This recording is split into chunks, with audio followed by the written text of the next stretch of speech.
Oke. Ya. Mungkin panjenengan semua sudah sangat sering sekali mendengar tentang penyakit asma, di mana pasti sudah sedikit tahu ya tentang apa itu asma, bagaimana tanda gejalanya, kemudian apa yang memang harus dilakukan pertama kali sebagai pertolongan pertama. Ya, adakah yang mempunyai riwayat penyakit asma di kelas ini? Ada?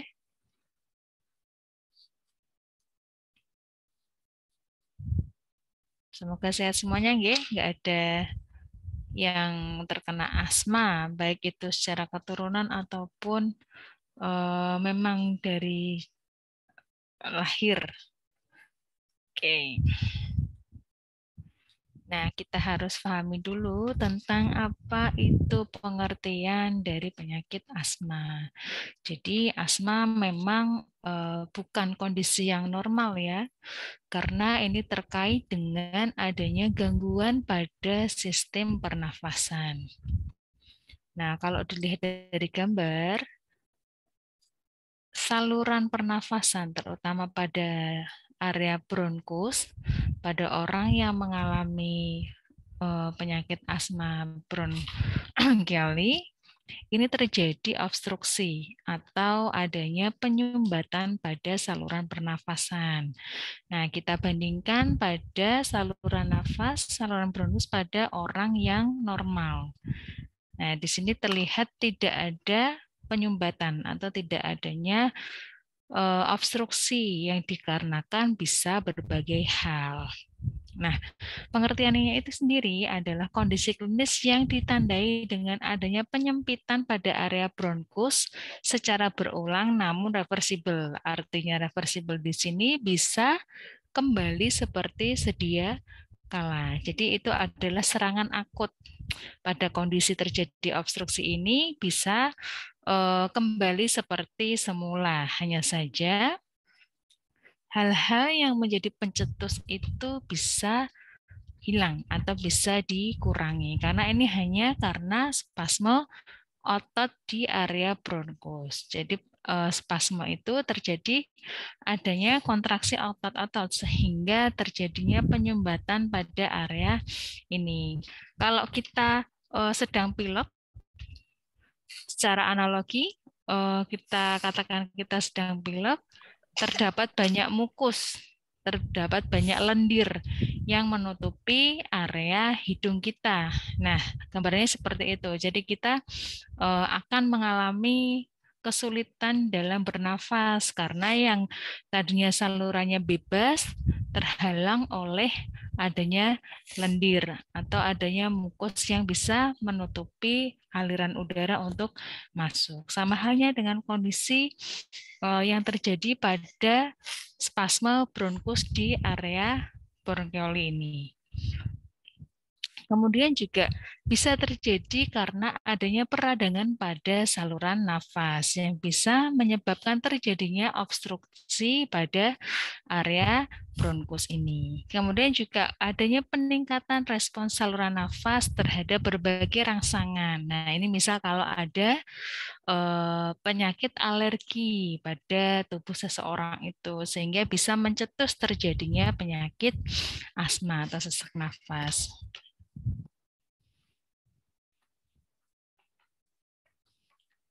Nah, sebenarnya apa saja yang bisa menyebabkan terjadinya penyakit asma? Nah, kita bedakan ada dari faktor luar. Faktor luar di sini paling banyak atau paling umum ini disebabkan oleh adanya alergen atau zat yang bisa menjadi pencetus terjadinya alergi. Ya, jadi orang itu misal mempunyai alergi tidak hanya karena makanan saja, ternyata bisa disebabkan karena partikel-partikel kecil yang masuk ke dalam saluran pernafasan, contohnya debu, kemudian serbuk bunga, apalagi ketika musim ini ya, musim apa ya? musim kemarau yang banyak angin. Nah, itu juga bisa menjadi pencetus banyaknya serbuk bunga yang berterbangan. Kemudian bulu binatang, misal bulu kucing pada rontok, itu kan halus sekali kalau masuk ke saluran pernafasan juga tidak terlihat. Kemudian juga ada obat-obatan serta adanya jamur. Kemudian juga ada faktor dari dalam. Nah, ini terkadang secara idiopatik tidak bisa diketahui penyebabnya. Misalnya apa? Faktor psikologi, terjadinya stres, bisa nggak? Terus faktor apa lagi? Kelelahan. Nah, ini juga bisa menyebabkan terjadinya asma secara akut atau terserang secara tiba-tiba. Kemudian asma gabungan di sini bisa terjadi karena dua hal. Bisa karena adanya alergi atau bahkan ada faktor pencetus lain. Sudah punya riwayat alergi dari keluarga, kemudian memang tubuhnya sedang tidak fit, sedang merasa lelah, sehingga bisa menjadi pencetus dari terjadinya asma. Terkadang juga ada faktor ekstrinsik dari perubahan cuaca, merasa dingin. Nah, kadang juga ada karena udara yang dingin, kemudian ingusan. Nah, ingusan itu menyebabkan lendir keluar banyak, terus ada faktor pencetus lain sehingga bisa menyebabkan asma.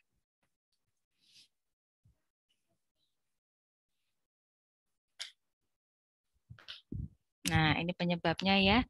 Mungkin dari keluarga ada yang mempunyai riwayat keturunan. Nah, riwayat keturunan ini yang tadi adanya riwayat alergi yang bisa menjadi pencetus dari penyakit asma atau mungkin kondisi hipersensitivitas dari saluran pernafasan. Nah, itu yang bisa diturunkan. Kemudian adanya alergen atau zat pencetus terjadinya alergi. Nah, alergen ini juga bisa dibedakan menjadi 3, yang masuk melalui saluran pernafasan, kemudian masuk ke saluran pencernaan, atau bahkan yang terpapar di area kulit. Tetapi memang biasanya untuk asma ini paling banyak yang disebabkan alergen yang masuk ke dalam saluran pernafasan atau yang biasa disebut dengan inhalan. Kemudian perubahan cuaca seperti tadi yang saya jelaskan, adanya perubahan cuaca dari panas ke dingin yang tidak bisa dikompensasi oleh tubuh, sehingga bisa menjadi faktor pencetus terjadinya perubahan di dalam tubuh.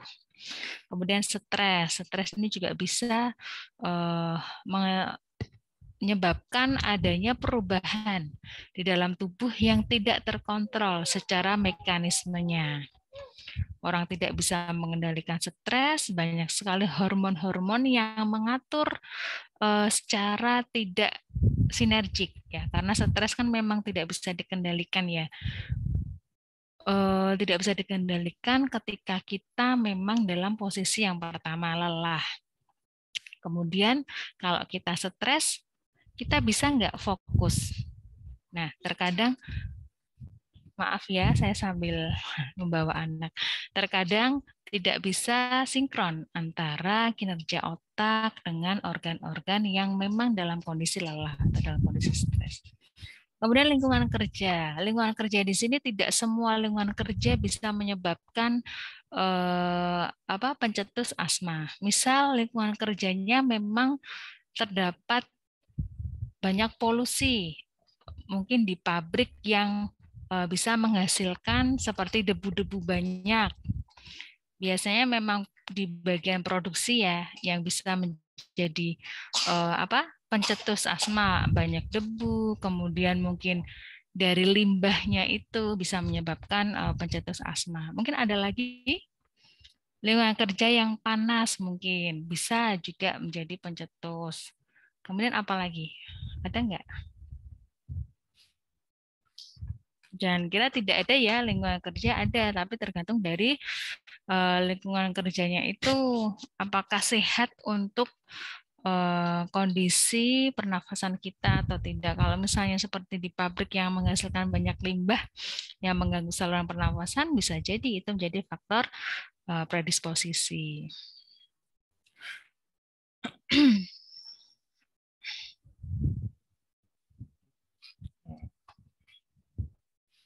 Nah, bagaimana terjadinya serangan asma? Ya, kemarin tadi sudah dijelaskan, saya awas jatuh, bahwa penyakit asma tadi terjadinya obstruksi atau penyempitan saluran yang dikarenakan adanya spasme otot. Nah, otot itu mengalami spasme apabila terjadi kontraksi yang berlebihan. Nah, hal ini juga didukung adanya kelebihan produksi dari mukus. Nah, lendir yang berlebihan inilah yang dapat menyebabkan sumbatan. Kemudian adanya pembengkakan pada area sekitar bronkus, vaskularisasi pada dinding bronkus, sehingga tampak di luar menyebabkan pembengkakan atau edema. Apalagi kalau ditambah adanya peradangan pada area dinding bronkus, semakin mempersempit saluran bronkus sehingga udara yang harusnya masuk 100% tidak bisa terinspirasi sebanyak itu. Nah, apalagi penderita asma ini akan lebih kesulitan ketika proses ekspirasi, yaitu mengeluarkan udara. Biasanya akan terjadi penyempitan ketika ekspirasi, kalau secara normal ya. Apalagi kondisi ini sudah posisinya salurannya sempit, ditambah memang ketika ekspirasi kita kan mengeluarkan udara sebanyak-banyaknya. Jadi itu juga harus juga diikuti dengan penyempitan saluran pernafasan. Nah, itu yang akan mempersulit dari penderita asma sehingga bisa menyebabkan apa? Hipoventilasi. Kemudian adanya ketidakseimbangan udara yang masuk dan yang keluar. Kalau udara yang masuk harapannya kita olah di dalam tubuh diolah membawa udara yang kaya dengan oksigen. Nah, ini juga akan bermasalah pada proses difusi gas. Kalau misalnya oksigen yang terdistribusi tidak seimbang, akan mengalami gangguan pada organ-organ karena organ-organ yang bekerja itu butuh transformasi oksigen sebagai energinya. Kemudian juga bisa menyebabkan apa? Atelektasis, di mana udara tidak bisa diserap di bagian alveoli. Nah, apabila kondisi-kondisi seperti inilah terjadi di saluran pernafasan, akan menyebabkan hipoksemia. Apa itu hipoksemia?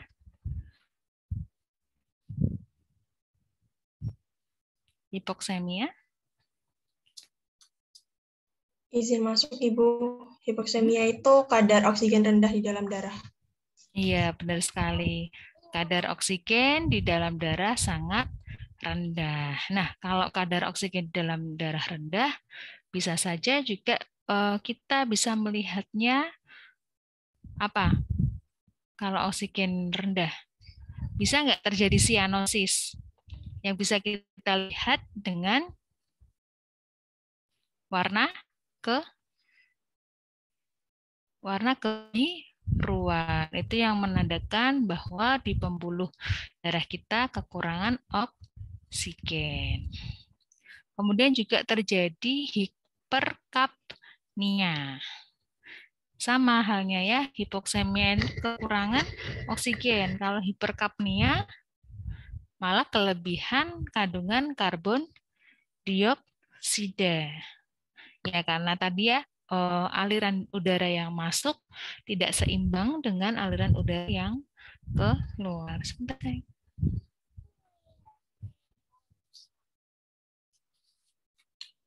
Nah, ini proses terjadinya serangan asma yang akut apabila disebabkan oleh adanya alergen atau zat pencetus terjadinya alergi. Nah, Untuk mengetahui alergi atau tidak, kita juga tidak langsung tahu ya, karena memang terkadang orang yang mempunyai riwayat alergi itu tidak menyadari bahwa dirinya mempunyai alergi terhadap suatu zat. Biasanya diketahui setelah ada tanda gejala yang mengganggu. Misal setelah makan seafood ternyata kok gatal-gatal. Oh, berarti saya tidak cocok dengan makanan ini. Ini adalah salah satu alergen yang bisa menyebabkan saya gatal-gatal. Nah, alergen ini sendiri juga tidak hanya, biasanya kita ketahui ya, hanya menyebabkan pada gangguan di kulit, gangguan pada kulit saja, gatal-gatal, kemerahan, dan lain sebagainya. Tapi alergen di sini juga bisa menyebabkan gangguan pada saluran pernafasan. Nah, ketika alergen sudah masuk, salah satu zat alergen masuk ke dalam saluran pernafasan yang disebut inhalan tadi, kemudian akan menyebabkan saluran otot yang ada di saluran nafas mengalami kontriksi atau mengkerut. Ya, istilah awamnya mengkerut. Kemudian adanya selaput mukus yang menebal, produksi berlebihan sehingga adanya penebalan pada selaput lendir. Kemudian terjadi juga inflamasi atau peradangan. Nah, adanya kombinasi ketiga masalah ini yang menyebabkan saluran nafas menyempit sehingga terjadinya sesak nafas atau asma akut. Oke.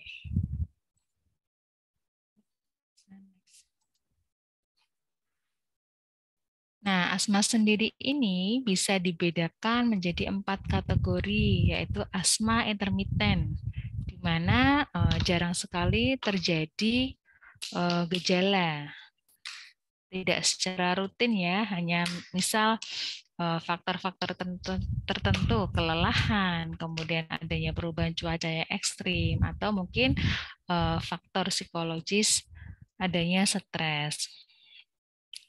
Kemudian asma persisten yang ringan. Biasanya gejalanya muncul lebih dari 1 kali dalam waktu selama 1 minggu. Nah, serangan ini juga tidak mesti mengganggu aktivitas ya, tergantung juga keparahan dari asma itu dan juga manajemen coping dari pasien. Kemudian asma persisten sedang. Nah, ini gejalanya lebih sering terjadi, yaitu munculnya tiap hari, dan ini harus didampingi oleh pengkonsumsi obat. Kemudian serangannya sewaktu-waktu terjadi bisa menyebabkan gangguan pada aktivitas ataupun pola tidur. Kemudian asma persisten berat. Nah, ini juga malah lebih berat ya. Aktivitas fisik sekecil apapun juga bisa menyebabkan terjadinya serangan asma. Kemudian gejala yang terjadi itu secara terus-menerus, tidak hanya 1 kali sehari, tidak hanya 2 kali sehari, tetapi terus-menerus dan berulang. Nah, bagaimana kita mendiagnosis terjadinya adanya asma? Yang pertama,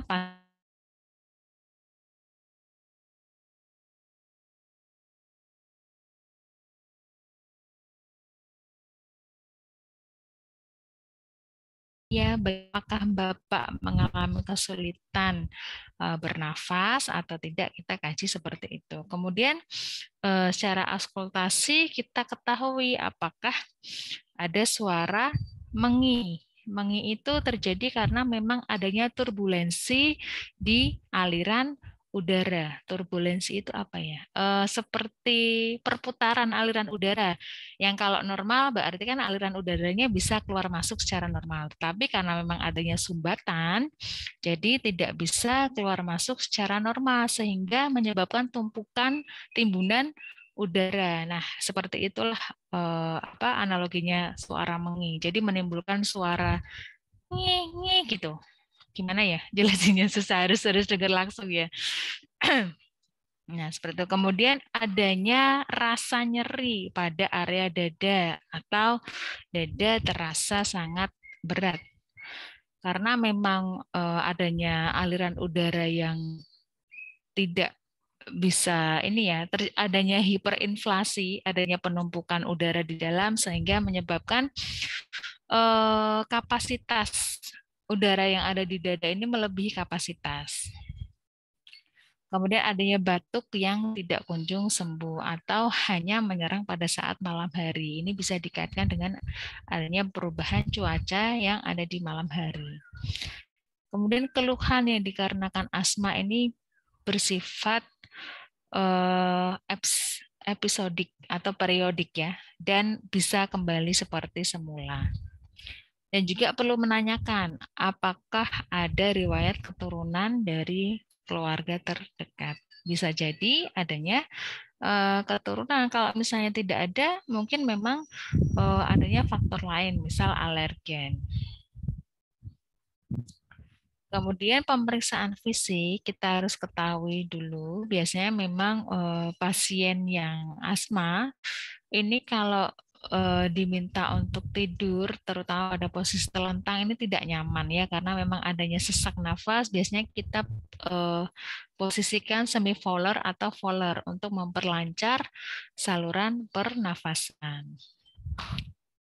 Kemudian kita lihat pada saat bernafas, apakah pasien ini pola nafasnya teratur atau tidak. Yang tadi saya jelaskan, memang adanya penyempitan pada area saluran pernafasan, penderita itu akan lebih berusaha keras untuk mengeluarkan udara yang masih tertimbun di dalam, sehingga proses ekspirasinya akan lebih panjang. Kemudian ada suara mengi. Kemudian ada hiperinflasi yang di mana ada timbunan udara yang masih tertahan. Kemudian terjadi pernafasan yang lebih cepat. Apa istilah pernafasan cepat?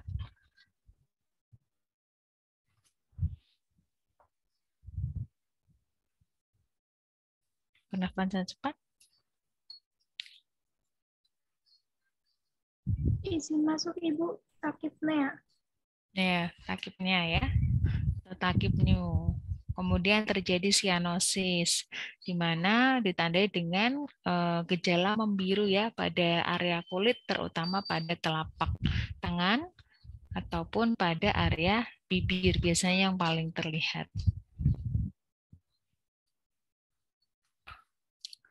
Kemudian apa yang perlu kita lakukan untuk menegakkan diagnosis pada penderita asma? Ya, adanya alat spirometri digunakan untuk mengetahui fungsi paru, kemudian adakah penyempitan dan juga efek pengobatan. Biasanya penggunaan spirometri ini untuk mengetahui apakah ada perbedaan setelah dilakukan pengobatan. Pengobatan di sini menggunakan inhaler. Ya, inhaler yang sudah diberikan obat, kemudian diubah menjadi bentuk uap, kemudian dihisap melalui mulut. Nah, ini untuk mengetahui pre dan postnya. Pre sebelum diberikan inhaler dan post setelah diberikan inhaler. Bagaimana, apakah ada perbedaan fungsi parunya? Kemudian nanti terbaca di alatnya itu. Apakah kalau memang berfungsi baik, berarti tidak ada perubahan. Maksudnya baik itu diobati atau tidak, kondisinya masih tetap baik.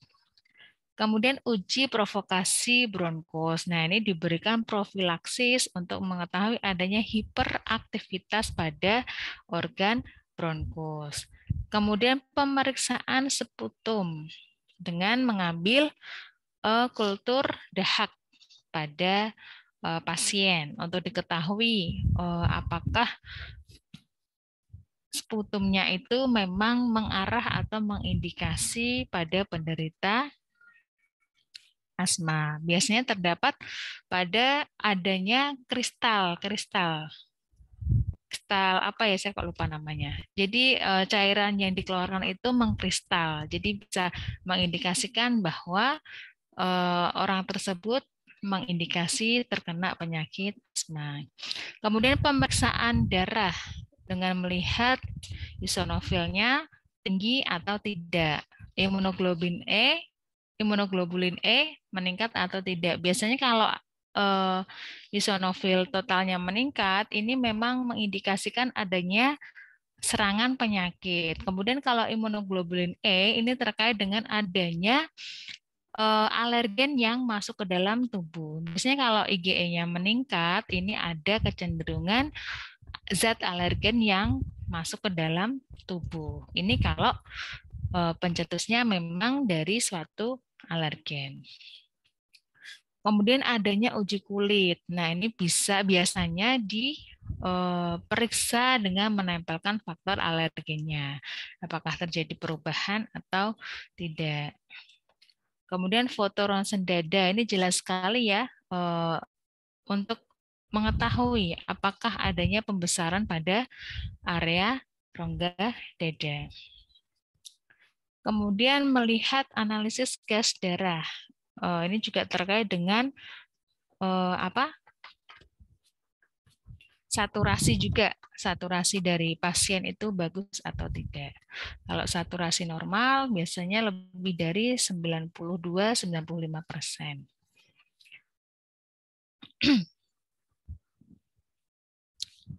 Nah, apa yang terjadi ketika seseorang mengalami asma kalau memang gejalanya tidak bisa diminimalisir atau tidak bisa dikurangi gejalanya, maka bisa menyebabkan keparahan dan parahnya lagi juga bisa menyebabkan komplikasi. Komplikasinya salah satunya adalah adanya timbunan udara di rongga dada. Tadi terjadi hiperinflasi dada, tidak bisa keluar secara menyeluruh pada area bronkus terutama karena adanya penyempitan sehingga bisa menyebabkan pneumotoraks. Kemudian adanya pneumodiastinum dan emfisema subkutis. Apa ini? Adanya udara yang tertimbun di area bawah kulit. Biasanya paling banyak di area leher, area dada. Kemudian atelektasis, alveolus tidak terisi oleh udara secara sempurna. Kemudian adanya aspergillosis, ini juga adanya reaksi terhadap jamur yang bisa menyebabkan inflamasi atau peradangan pada saluran pernafasan. Gagal nafas, pasti ya kalau misalnya penderita nafas tidak bisa diberikan pertolongan secara cepat, maka akan mengalami gagal nafas. Makanya biasanya penderita asma sudah tahu kondisi dirinya dan selalu aware dengan membawa inhalation ya atau obat inhaler.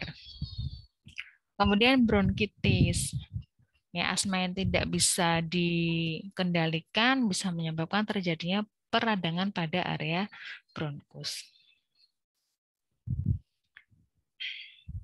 Nah, apa ada dampaknya penyakit asma ini terhadap kehamilan?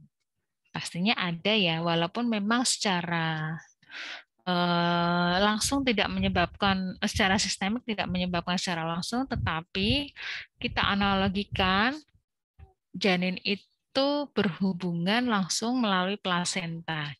Dan tumbuh kembang janin ini juga memerlukan adanya oksigen yang cukup. Kalau misal dari ibunya saja tidak bisa mencukupi kebutuhan oksigen untuk dirinya, bagaimana bisa membagi kecukupan kebutuhan oksigen pada janin sehingga kalau misal tidak bisa tercukupi dengan baik, bisa saja bayi itu tumbuh kembangnya tidak bisa bagus, tidak bisa optimal, tidak bisa mencapai hamil aterem atau cukup bulan.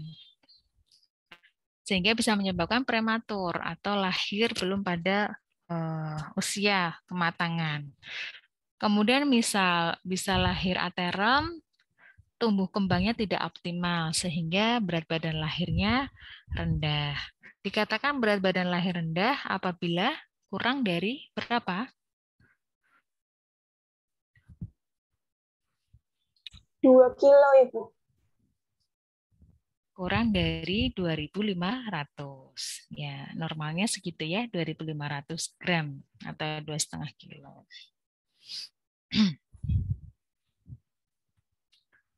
Kemudian bagaimana penata laksanaan asma? Yang paling penting kita harus memprioritaskan bagaimana mengurangi gejala penyakit asma. Kemudian mencegah terjadinya perburukan. Eksaserbasi ini perburukan kondisi pada penderita asma. Kemudian meningkatkan cara kerja fisiologis paru secara optimal. Kemudian mengupayakan aktivitas normal. Kemudian mencegah terjadinya keterbatasan aliran udara secara irreversibel. Artinya aliran udara yang sudah masuk ini dioptimalkan agar bisa keluar dengan baik secara total.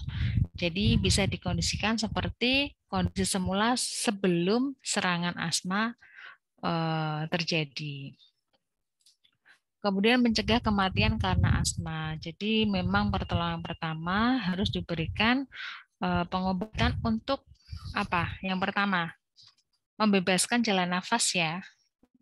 Karena memang adanya obstruksi, adanya penyempitan, ketika mengalami itu ya kita harus berikan inhaler untuk membebaskan jalan nafas penderita asma.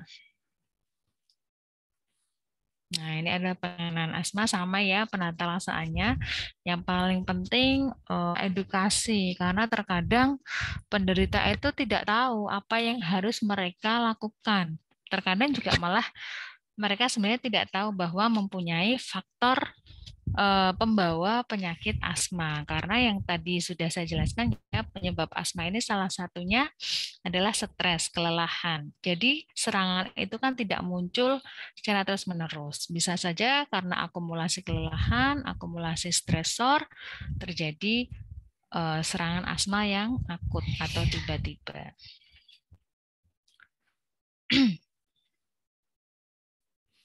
Nah, ini adalah pemberian obat-obatan untuk mengurangi gejala asma.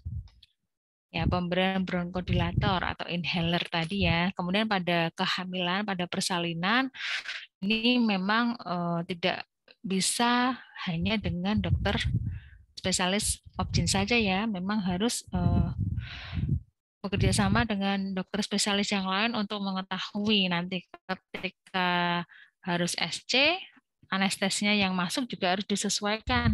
Jangan sampai anestesi yang masuk ini bisa menyebabkan spasme pada bronkus, malah memperparah terjadinya obstruksi nantinya. Kemudian kalau pasien tahu kondisi asmanya sudah dalam kondisi yang severe atau berat, memang dianjurkan untuk tidak hamil lagi, menghindari kehamilan agar tidak membahayakan baik dirinya maupun janinnya nanti.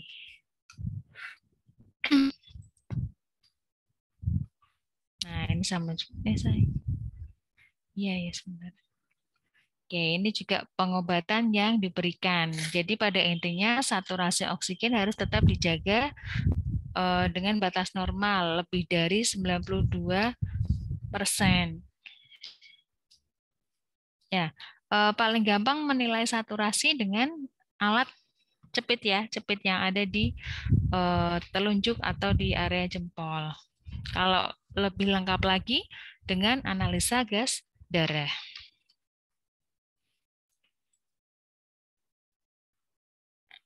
Nah, ini sama ya, pemberian obat juga. Oke, nah pencegahannya kita harus tahu dulu nih, kalau memang asmanya terjadi serangannya secara tiba-tiba karena adanya faktor alergen, ya kita harus menjauhi faktor alergen tersebut. Bila perlu dilakukan desensitisasi, yaitu relaksasi untuk mencegah terjadinya alergen masuk ke dalam tubuh.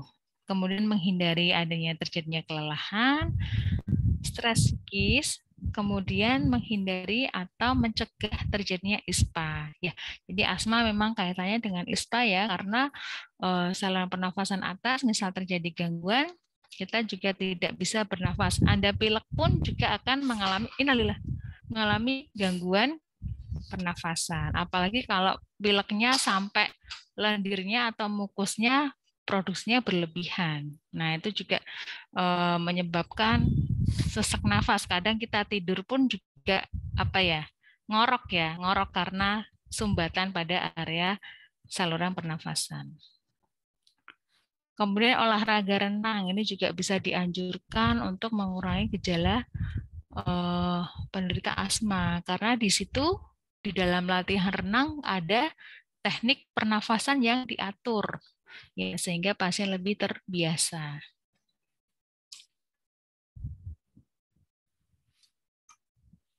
Nah, ini penata laksanaan asma dalam kehamilan. Nah, sebenarnya kita lihat dulu ya, apakah asmanya pada tingkat keparahan yang bisa ditolerir untuk hamil. Kalau memang asmanya sudah sangat parah, kita harus memonitor secara intensif ya, karena jangan sampai nanti terjadi serangan asma yang mendadak, kemudian tidak ada pertolongan, langsung ibunya sianosis, bayinya mengalami fetal distress, tidak tertolong, malah menyebabkan penyulit pada keduanya. Kemudian untuk mengetahui apakah terjadi gangguan pada janin, biasanya dilakukan NST. Nih, apa ini NST? Ada yang tahu? Untuk mengetahui kesejahteraan dari janinnya. Apa? Ada yang tahu NST?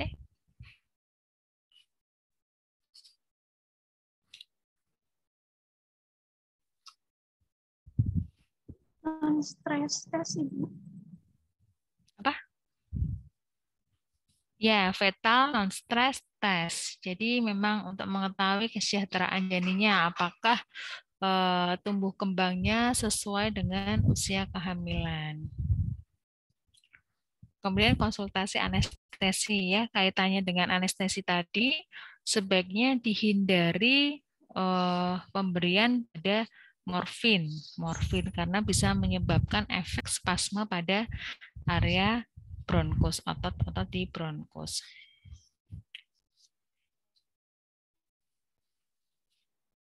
Nah, ini ya, selama persalinan dihindari morfin dan meperidin karena bisa menyebabkan kontraksi atau spasme pada otot bronkus.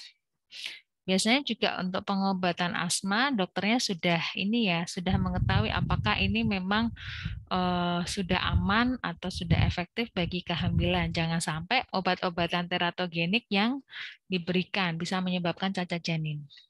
Ini adalah jenis-jenis obat yang aman untuk kehamilan. Nah, bronkodilator ini adalah inhalan ya, yang bisa dihirup. Kemudian peroralnya juga bisa diberikan teofilin. Kemudian untuk mencegah terjadinya inflamasi bisa diberikan fluconazole, flunisolid ataupun prednison. Oke, sampai sini ada yang mau ditanyakan?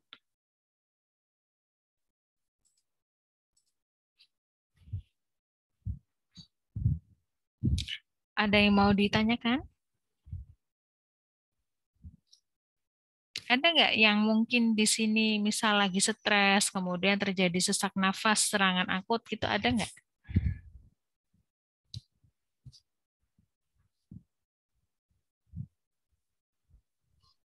Sepertinya tidak ada, Ibu. Alhamdulillah aman ya. Jadi mungkin stresnya ini ya, kompensasi stresnya beralih ke yang lain mungkin ya. Jangan sampai terjadi gangguan pernafasan.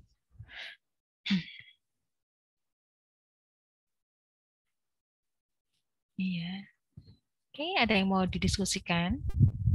Ibu izin bertanya.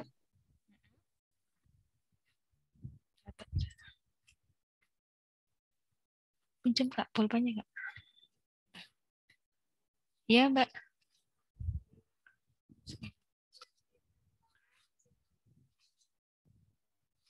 Ya, siapa yang tanya tadi? Pinjam, ya pinjam. Halo? Izin masuk, Ibu, izin bertanya. mengapa obat teratogenik itu dapat membuat kecacatan pada janin ya, Bu? Ya, jadi teratogenik itu istilah ya, Mbak. Istilah obat-obat yang bisa menyebabkan kecacatan janin itu namanya teratogenik. Gitu. Jadi kalau misalnya pada trimester pertama itu ya kita merekomendasikan ibu untuk mengkonsumsi asam folat. Nah, asam folat di sini juga selain bisa mencegah terjadinya kecacatan, juga bisa mengoptimalkan perkembangan otak. Nah, apa saja sebenarnya yang termasuk dalam obat-obat teratogenik? Pada obat-obatan untuk pengobatan malaria, nah ini juga biasanya dihindari karena ini yang bisa menyebabkan cacat bawaan. Biasanya menyebabkan tuli, kemudian adanya kelainan saraf dan lain sebagainya. Itu salah satu contohnya, Mbak Ellen. Jadi itu istilah ya, istilah teratogenik itu istilah.